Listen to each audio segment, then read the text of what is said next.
हे लोगों, आए हो तो ज़रूर मेरे साथ। तुम लोग मुझे कब्र की सुनसान वादी में छोड़ के जा रहे हो। आज मुझे सवाब की ज़रूरत है। मैं कोई नेकी नहीं कर सकता, मेरे पास सवाब आने का कोई ज़रिया दिखाई नहीं देता है। तुम तो मेरे कब्र में आ गए हो, यहाँ तक मुझे दफन कर चुके हो, मिट्टी भी डाल दिए हो, हाथ झाड़ के जा रहे हो तो रुक जाओ ज़रा, कुछ पढ़ करके, कुछ वज़ाइफ कुरान की आयत पढ़ करके, कलमा शरीफ, दुरूद शरीफ, जो भी तुम्हें आता है पढ़ करके इसका सवाब मेरे नाम पे नजर कर दो। हो सकता है तेरा एक बार कलमा पढ़ने की वजह से, या एक बार तिलावत कलाम करने की वजह से, या कुरान पाक की कोई सूरत पढ़ने की वजह से तेरे सदके में अल्लाह ताला आज मेरी मग़फ़िरत फरमा दे। तेरे पढ़ने की वजह से अल्लाह ताला मुझे बख्श दे। तो आप कभी भी किसी मैयत को दफनाने जाएं कब्र में, ईमान वालों की, तो जाइए, दफन कीजिए, मिट्टी डालिए, हाथ झाड़ के भागिए मत। किसी कोने में खड़े हो जाइए और कभी दुरूद शरीफ पढ़ा कीजिए, कभी कलमा शरीफ, कभी सूरह फातिहा, सूरह इखलास, सूरह नास, यानी जो भी सूरत, जो भी आयत कुरान पाक की आपको याद है उसको पढ़िए और रब की बारगाह में हाथ उठाइए, कहिए कि मौला मैंने जो पढ़ा है मौला, इस तिलावत के सदके में इस दफन होने वाले मरहूम की मग़फ़िरत फरमा दे। ये कब्र की दुनिया में आया है मौला, पहली रात है, पहली घड़ी है, लेकिन बंदा तो तेरा है मौला, तू उसका मालिक और खालिक है, वो तेरा बंदा है। उसके हक में हम दुआ करते हैं मौला, जो हमने तिलावत किया, कलाम पाक की और सूरह फातिहा पढ़ा, इन तमाम पढ़ने के सदके में उनकी बख्शिश फरमा दे, और उनके सवाल जो भी उनसे होने वाले हैं उनके ज़बान पर, उनके ज़बान पर वो जवाब अता फरमा दे कि फरिश्तों के सवाल का वो जवाब दे दे। इतना तो कर सकते हैं ना। 1000 आदमी जाते हैं, 500 आदमी जाते हैं, अगर 500 आदमी मिलके ये काम करे तो कितना सवाब उसको मिलेगा। हो सकता है आपका एक बार सूरह फातिहा पढ़ने की वजह से उसको नजात का जरिया मिल सकता है, बख्शिश का परवाना उसे मिल सकता है। या ये हो सकता है कि आपके एक बार दुरूद पढ़ने के बाद, दुरूद शरीफ पढ़ने की बरकत से कब्र में जो उससे सवाल होने वाला है वो सवाल उसके लिए आसान हो जाए और जवाब उसकी ज़बान पर आ जाए। इसलिए जब भी जाइए, और आज आप करेंगे तो इंशाअल्लाह जब आप कब्र की दुनिया में दफन हो जाएंगे, कोई ना कोई आपके लिए भी ये काम करेगा। इसलिए जब भी जाइए किसी भी मैयत को दफनाने, तो पहले जो है ना मिट्टी डालिए, डालने के बाद हाथ मुंह झाड़ लीजिए, जो करना है कीजिए। उसके बाद किसी कब्रिस्तान के कोना में खड़े हो जाइए, कुछ सूरत वगैरह पढ़ करके, कलाम पाक की तिलावत करके, कलमा शरीफ, दुरूद शरीफ पढ़ करके, कोई वजीफ़ा पढ़ करके कहिए कि मौला मैंने जो पढ़ा है इसका सवाब तू इस लेटने वाले कब्र में जो तेरा बंदा लेटा है उसके रूह को दे दे, और मौला इसके पढ़ने की वजह से उससे जो सवाल होने वाला है उसके जवाब को उसकी ज़बान पर अता फरमा दे, और इस तिलावत की बरकत से मौला उसकी बख्शिश फरमा दे। वो बंदा गुनहगार है लेकिन बंदा तो तेरा है मौला, अब तू उसको बख्श दे मौला। इतना करना कोई मुश्किल नहीं है, अगर सब मिलके करेंगे तो इंशाअल्लाह निजात का जरिया उसे मिल सकता है। तो वो क्या आपसे चाहती है ये सुनिए। कौन? मैयत। कि ये काम भी कि जब कब्र मुकम्मल हो, कुछ देर वहाँ रुक कर बख्शिश के लिए अपने हाथों को उठा देना। दुनिया की जो दौलत है रह जाएगी दुनिया में, दुनिया की जो दौलत है रह जाएगी दुनिया में, बस साथ अमल तेरे जाएंगे बता देना। आज लोग दुनिया कमाने के लिए खुदा की इबादत करने से दूर हो गया, नमाज़ पढ़ने से दूर हो गया, रोज़ा रखने से दूर हो गया, और कोई वज़ाइफ वग़ैरह दीन के फ़राइज़ से दूर हो गया। क्यों? दुनिया हासिल करने के लिए। और जबकि वो जानता है कि जैसे ही आंखें बंद होगी, रूह निकलेगी, मरेंगे, सबसे पहले ये दौलत मेरे हाथ से छूट जाएगी। हुजूर सल्लल्लाहु अलैहि वसल्लम इरशाद फरमाते हैं कि इंसान का 3 भाई है दुनिया में। एक भाई कहता है कि जब तक तू सही सलामत रहेगा, दुनिया में जिंदा रहेगा, तब तक मैं साथ दूंगा। दूसरा भाई कहता है कि तू कब्र की दुनिया में पहुंचेगा, वहां तक मैं साथ दूंगा, कब्र में लेटाने के बाद मैं तेरा साथ देना छोड़ दूंगा। क्या?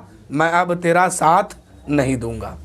तीसरा भाई कहता है, ऐ मेरे भाई, तू दुनिया में है तो भी मैं तेरे साथ हूँ, परेशानी में है तो भी मैं साथ हूँ, और खुशहाली में है तो भी मैं साथ हूँ, और मर जाएगा, कब्र में जाएगा तो भी मैं तेरे साथ हूँ, और हश्र में उठाया जाएगा वहाँ भी साथ रहूँगा। अल्लाह ने करम फरमाया, जन्नत में जाएगा वहाँ भी मैं साथ रहूँगा, और अगर अल्लाह ताला बख्शिश का परवाना ना दिया, जहन्नम में जाओगे, वहाँ भी मैं तेरा साथ दूंगा।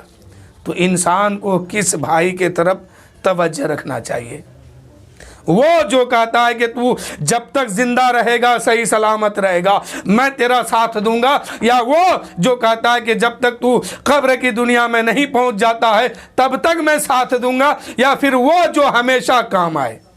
किस आदमी पर आप तवज्जो देंगे? तीसरे नंबर वाले भाई पर, जो हमेशा काम आए।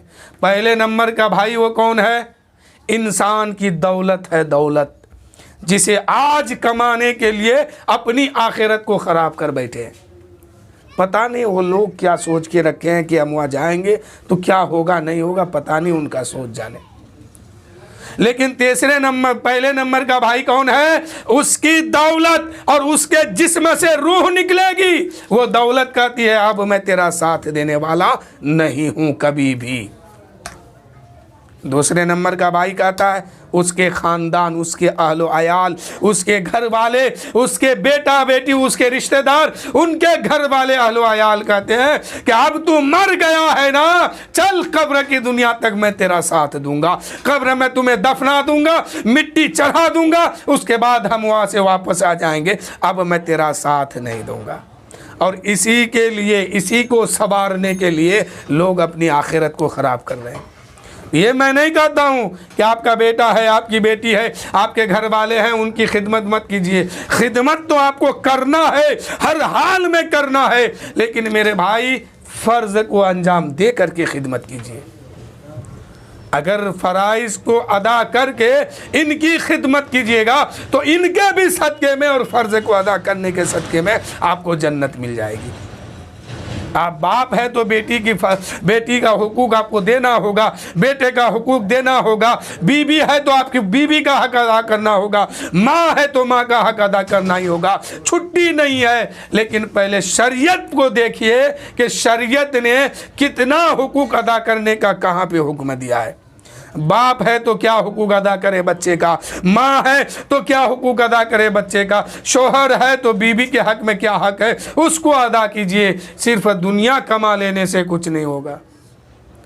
अगर आप कमाते हैं, खूब कमाते हैं, खूब पैसा है आपके पास, इज्जत शोहरत दौलत सब है, अगर नमाज जैसी दौलत नहीं है तो सब आपका बेकार है, जहन्नम में जाके जलना होगा।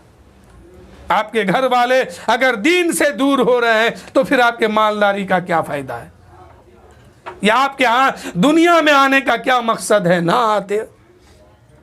दुनिया में आने का मकसद यही है कि खुद भी जहन्नम की आग से बचो, अपने बच्चों के भी बचाओ। कुरान कहता है जो बच गया वही कामयाब है। ये मत समझिए कि मैदान माशर कायम होगा, हम मुसलमान हैं तो बख्शे जाएंगे, हम ईमान वाले हैं तो बख्शे जाएंगे। कोई ज़रूरी नहीं है। ना जाने कितने मुसलमान जहन्नम में जलेगा, और जहन्नम में बात बढ़ रही है।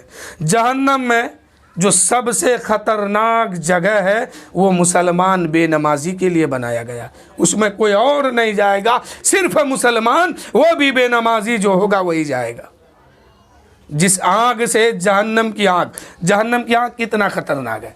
फिर भी वो कहती है कि मौला उस आग से तू मुझे मत मिलाना जिसको तूने मुसलमान बेनमाजी के लिए बनाया है। तो सबसे ख़तरनाक जगह तो जहन्नम में वो मुसलमान के लिए है। तो वहाँ मैदान महशर में हसब नसब ख़ानदान रिश्तेदार ये सब कुछ नहीं देखा जाएगा। देखा जाएगा तो आपका ईमान देखा जाएगा, आपका अमल देखा जाएगा। क्या देखा जाएगा? ये नहीं, ये इसलिए नहीं छोड़ा जाएगा कि आपका बाप हज कर लिया है, आपका दादा नमाजी था, वो लोग जन्नत में जा रहे तो पोते को भी भेज दिया जाए। नहीं, वो था अपने लिए था, तुम हो अपने लिए हो। अपने बारे में हिसाब देना होगा। वहाँ ख़ानदान देख करके जन्नत नहीं मिलेगी। इसलिए कि रब का कुरान कहता है वमताजुल यौमा अय्युहल मुजरिमून, ऐ मुजरिमों दुनिया घूम के आए हो तो छट के अलग हो जाओ मोमिनों की जमात से। इसलिए मोमिन बनिए ताकि जन्नत वहाँ मिल जाए आराम से। दुनिया की दौलत कभी काम नहीं आएगी। तो तीसरे नंबर का भाई क्या है? आपका अमल है, अमाल है। क्या है? आपका अमाल है।